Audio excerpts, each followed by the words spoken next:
Japon fait-moi peur, un podcast sur l'univers du Kaidan. Je m'appelle Sabrina et je vous invite à découvrir des histoires d'horreur et d'épouvante, du passé et du présent, tout droit venus du Japon.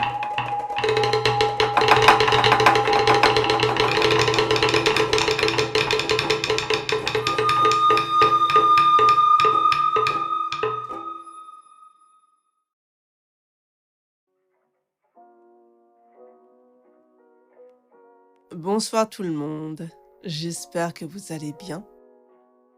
De mon côté, ça va, même si les prochaines semaines risquent d'être bien chargées.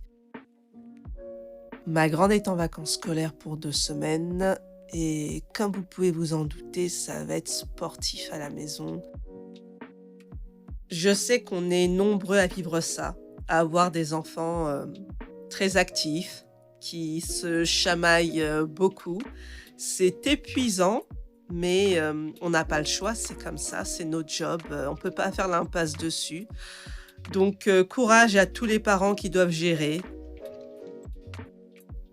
Côté podcast, je préfère être honnête. Je ne suis pas encore sûre de pouvoir vous sortir un épisode pour le 29 décembre.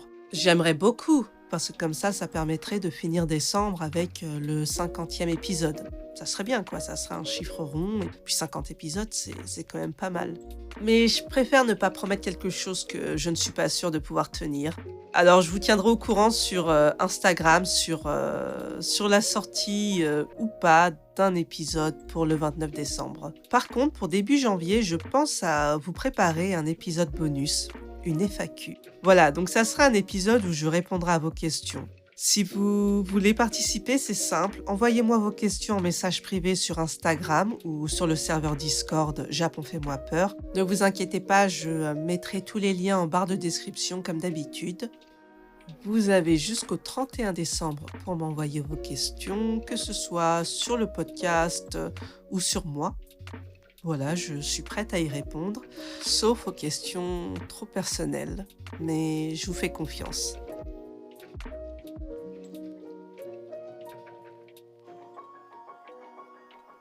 Bien, on va passer à notre histoire du soir. C'est un sujet inédit sur le podcast et j'espère que ça vous plaira. Imaginez un endroit où des navires disparaissent sans laisser de traces, où des avions semblent s'évaporer et où l'océan lui-même semble cacher des secrets. Situé au sud du Japon, ce lieu est entouré de mystères et souvent comparé au célèbre triangle des Bermudes. Alors, asseyez-vous confortablement et partons explorer ce qui fait de ce triangle un endroit aussi mystérieux.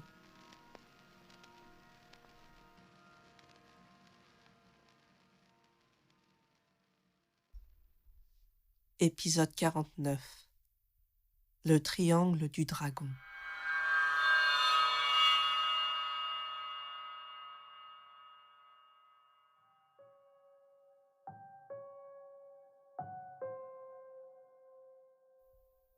Le triangle du dragon, ou Ma-no-umi en japonais, ce qui signifie mer du malheur, est une zone qui s'étend entre les côtes japonaises, les îles Ogasawara et parfois jusqu'à Guam ou les Philippines. Depuis des siècles, les marins japonais évitent ce triangle, le considérant comme maudit. Des récits anciens parlent de tempêtes soudaines, de navires qui disparaissent et même de lumières étranges qui dansent au-dessus des eaux. Ça donne des frissons, non ? Les disparitions dans le triangle du dragon sont aussi nombreuses que mystérieuses. Ces événements ont alimenté les légendes et renforcé l'aura inquiétante de cet endroit unique. Explorons en détail certains des cas les plus troublants. Le Kaiyo Maru numéro 5 en 1952.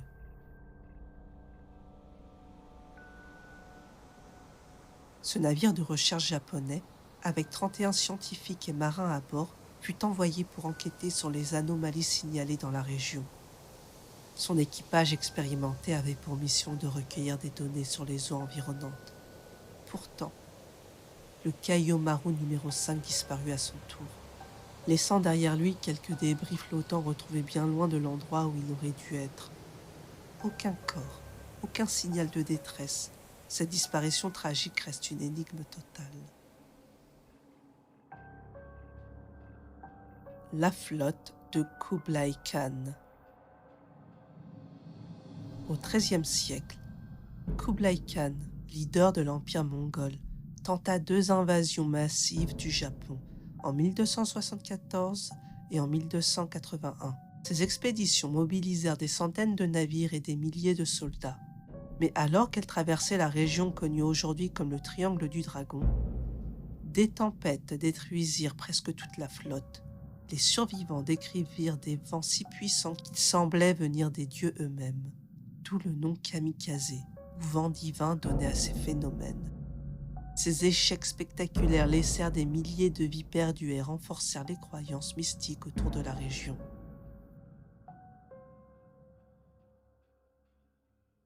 Les avions militaires de la Seconde Guerre mondiale. Pendant la guerre, plusieurs avions japonais traversant cette région rapportèrent des pannes mystérieuses. Les pilotes signalèrent que leurs instruments se déréglaient soudainement.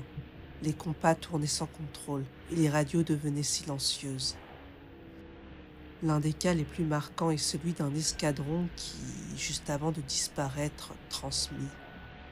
Le ciel devient noir, les instruments ne répondent plus. Aucun débris ni trace de ces avions n'ont jamais été retrouvés, laissant planer un mystère qui persiste encore aujourd'hui. Alors, comment expliquer tout ça? Les théories vont de l'explication scientifique à des idées beaucoup plus mystérieuses. Pour les explications scientifiques, nous avons l'activité volcanique sous-marine. La région se trouve sous la ceinture de feu du Pacifique, une zone très active géologiquement. Les éruptions sous-marines peuvent provoquer des phénomènes étranges.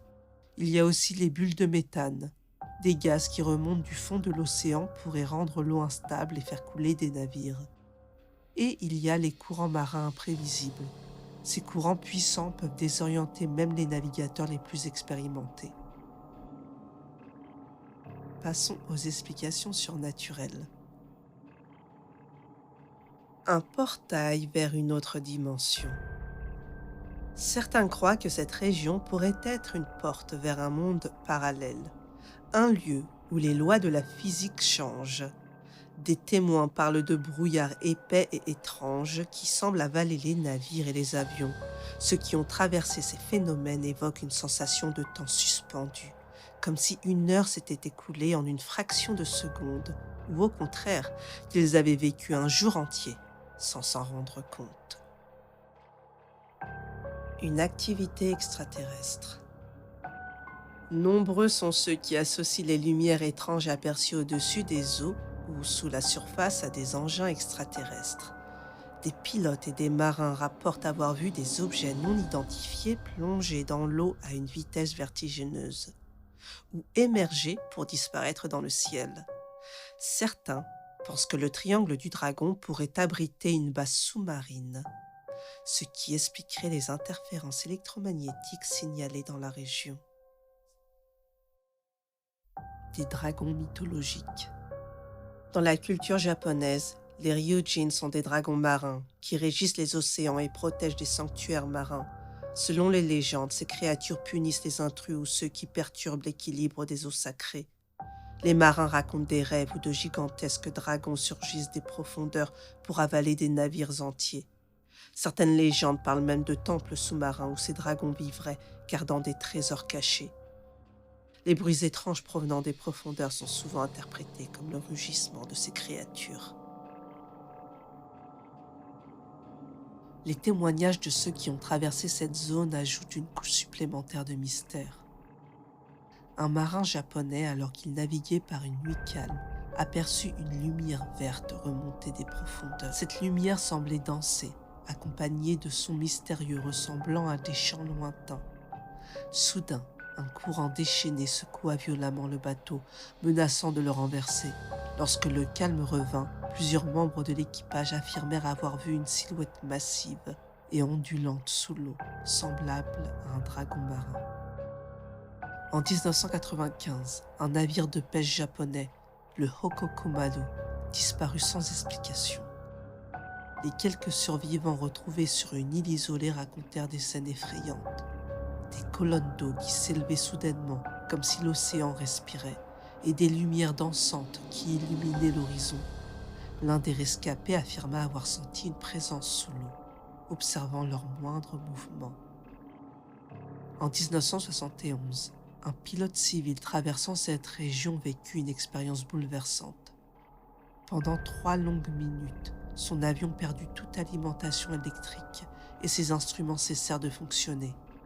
En contrebas, il aperçut une lumière phosphorescente illuminant la mer. Lorsqu'il réussit enfin à reprendre le contrôle, il rapporta une sensation inexplicable, comme s'il avait été observé par quelque chose de colossal et d'invisible. Ces mystères ont aussi inspiré de nombreuses œuvres culturelles. Dans les mangas, One Piece inclut une zone appelée le Triangle Florian, peuplée de fantômes et de navires abandonnés qui rappellent fortement le Triangle du Dragon. Le manga Zipang de Keiji Kawaguchi explore également des anomalies temporelles dans des contextes militaires similaires.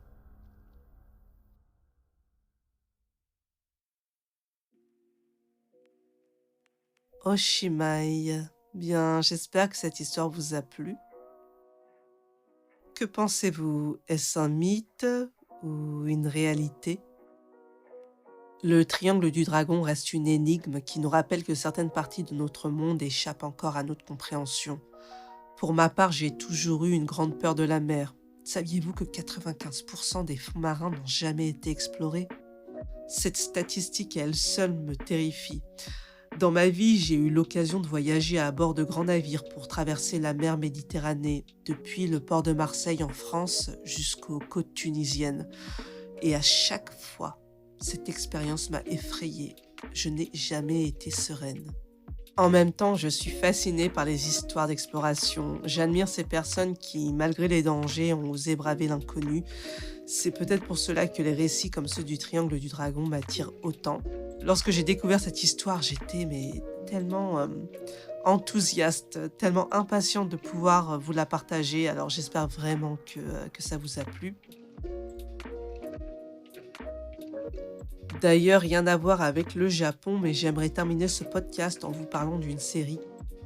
Le titre de la série est en anglais, mais je vais vous le prononcer à la française, comme ça sera beaucoup plus simple pour les francophones de la retrouver.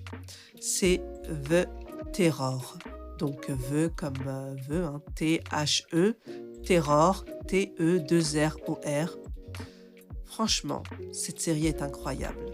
La première saison est inspirée d'une histoire vraie et elle raconte l'expédition de 2 navires britanniques, le HMS Erebus et le HMS Terror, qui partent en 1845 pour trouver le passage du Nord-Ouest.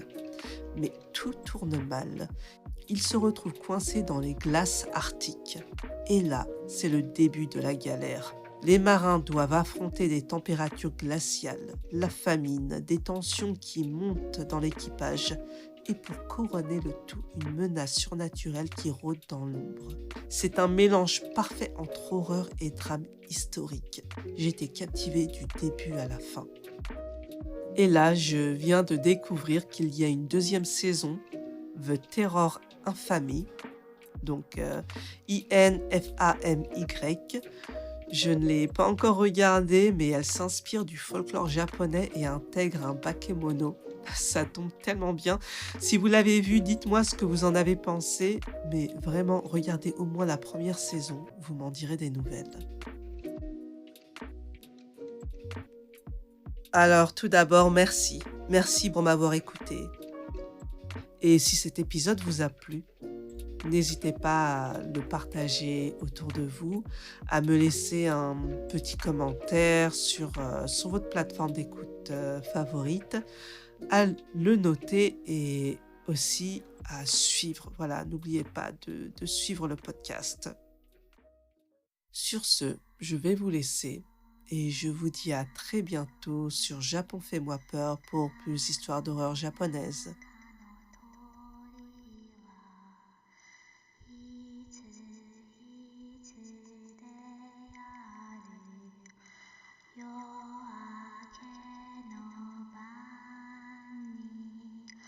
すると亀が滑った石尾の正面